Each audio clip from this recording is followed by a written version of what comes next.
Well, good day my friends, it's your old pal Jordan the Lion. How are you all doing today? I hope you said great. I'm doing great. Today I'm coming to you from just outside of Grand Rapids, Michigan, and today we are going to the grave of someone who, if you love classic television, he's one of the greats.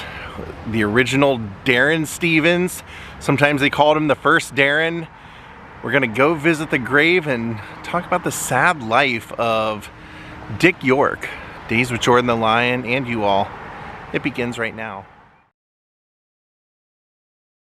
So it looks like if you enter right up here, he's right over here, kinda to the left of this tree, I believe. He was raised in Fort Wayne, Indiana, made his home mostly in New York and then Los Angeles, but came back here when his wife's mother got really ill, and then he ended up passing away out here. Here he is in the very first row, actually, right by the road. Mr. Richard York.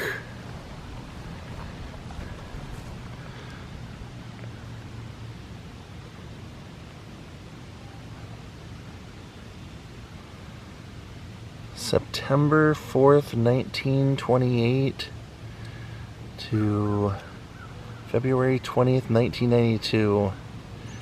He suffered at the end with emphysema.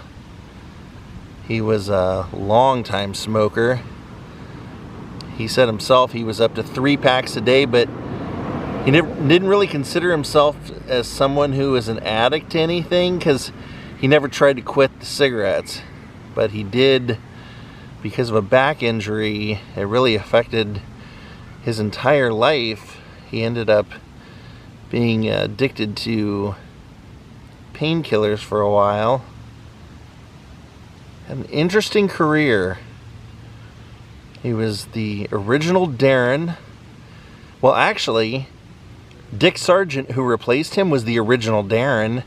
He was who they cast first with Elizabeth Montgomery, but he had contractual obligations in New York that he couldn't get out of, and so they recast him, and Dick York got the part, which was a kind of a funny story. Dick told the story that basically what happened was with his life, he grew up very poor during the Great Depression, and his family and their neighbors all had to share everything, and so for his entire life he would have a plight and a sympathy for people that were homeless, because he said growing up they were always in need of food and always felt like they were on the verge of becoming homeless.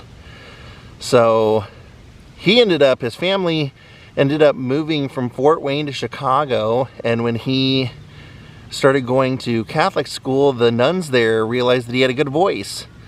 And he eventually started auditioning for radio when he was a teenager and started booking radio shows, and he did a lot.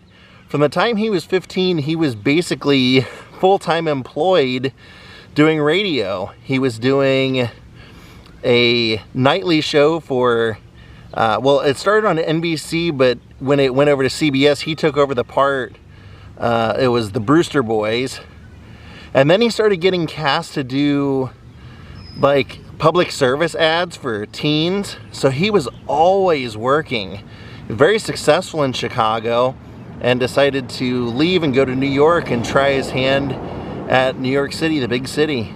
And so he went to New York to try and secure work, and pretty much right away started getting radio work. Then he got on Broadway, and he said it was almost too much work to keep up with. If you got on a radio show, you not only did the East Coast feed, but you did the West Coast feed. So he said a lot of his days would involve going to the studio, rehearsing, then doing the East Coast feed, him going to Broadway to be on a show, doing the show, and then having to race back from the show to do the night feed of the radio show. But he said he loved it. He said that made him a professional, and that made him really good. He was in Bus Stop on Broadway. He was in several things on Broadway. And that's how he ended up getting his foot in the door, doing a lot of early stuff with Jack Lemmon.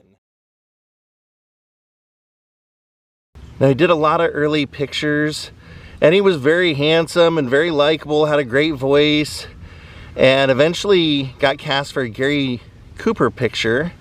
It was a Western, and during one of the scenes, they had a hand-steered wagon that they were using, like a rail cart, and he was helping to lift it with a couple other people, and when they yelled cut, the other guys dropped it, and he took on all the weight, and it actually ripped all the muscles in his back, and it started a back issue that he would deal with for the rest of his life.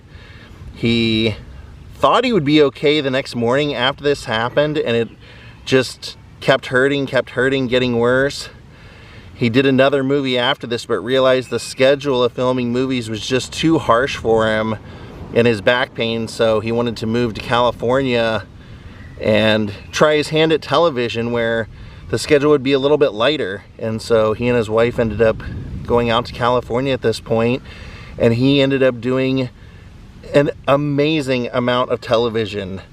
Dozens and dozens and dozens of television shows from 1951 until he was cast for Bewitched in 1964. He was doing just about anything you can think of, from Rawhide to The Twilight Zone to Alfred Hitchcock Presents.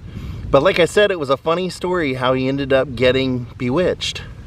He said he got called in for this audition, and he had been booking everything under the sun, and he was just really confident and was feeling good.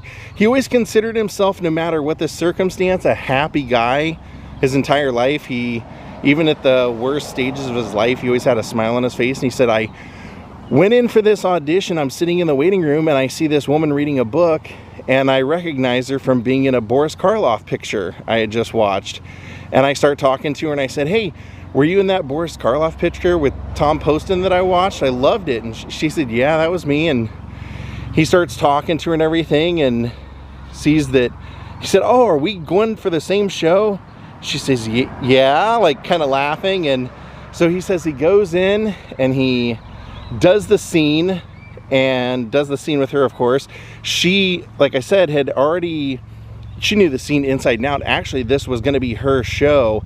He didn't know it, but her husband, Bill Asher, was the producer. So they had originally cast, like I mentioned, Dick Sargent, but Dick couldn't do it. So she knew this project, the pilot, inside and out.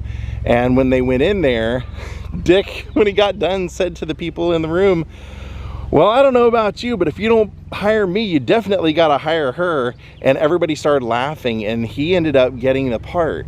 But even though he was really great and really funny and really likable on camera, over the years, her relationship with him deteriorated, and along with his back issues, eventually he would end up leaving the show. Bill Asher, Elizabeth Montgomery's husband, was the producer of the show for a while, but he decided after a couple of years he didn't want to do it anymore, and so he brought in the producer of Gilligan's Island to come. And that guy said, when I attended the first meeting, it was a couple of us with Elizabeth Montgomery, and throughout the meeting she kept saying, we have to replace him, I can't stand him, we have to get somebody else, we have to. And he said, I didn't know who she was talking about. And then after the meeting, I looked at one of the associates and I said, who's he that she keeps talking about?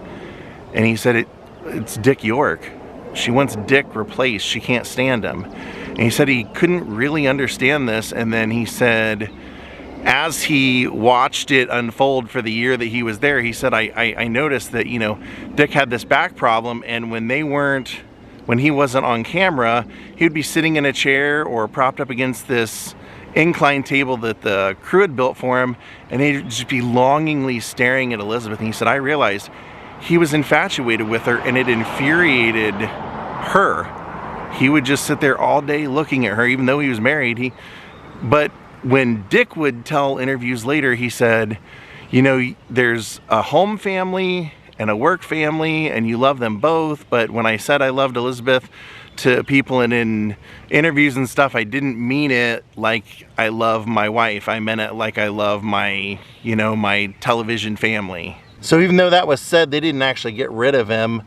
What ended up happening was he had these back issues, and for years he had tried to, you know, just tough it out. But over the years, especially with Bewitched, he was doing kind of, a lot of the gags in the show were done to him. And so he would have to rest a lot in between, and they would have to work around. If his back was hurting and he'd tell them, they would have to like maybe rewrite the scene or whatever. And he actually said many times he would tell them, my back hurts so bad, just write me out of the whole episode. And they'd say, no, no, no, we'll work around you. We'll figure something out. You can sit in a chair for the scene, or you can lay on the couch or lay in bed or something like that. But one day he just collapsed on the set and couldn't move. And he ended up going to the hospital, and he said, you know, up until this point, the crew had been amazing. The worse my back got, they got me a chair, and he said he started laughing. He said they'd carry me around set like a little prince. Instead of even having me walk, they'd just come and move my chair with me in it. And he said they were so great, and I always felt bad about it. He said, but the day that they had to take me out of there on the stretcher, he said, I knew then I would never come back. That it wasn't fair to them to put them through this, the emotions that we all have.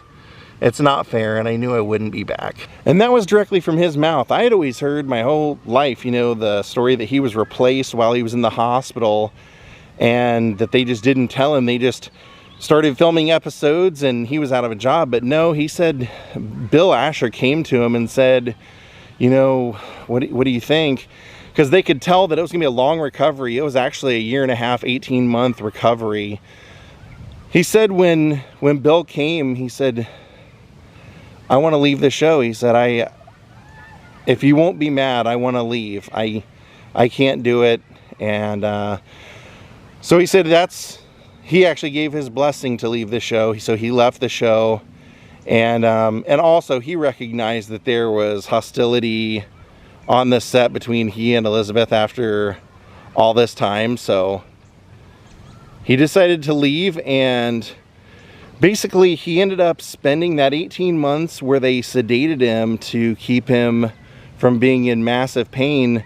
But then when they took that away, he had a hard time with withdrawals. He said it took over a year before he was feeling right again. He had a hard time getting work, so he bought an apartment building, and when the 70s hit, people didn't have money to pay the rent, and he had gotten to know a lot of them personally as their landlord, and so he just kept paying his mortgage without charging them, and eventually he ran out of money and ended up having to sell the building. He would do odd jobs just to get by, and then he gained a lot of weight, and then his wife's mother got sick, so they came to care for her. She passed away, and then they ended up moving into her home.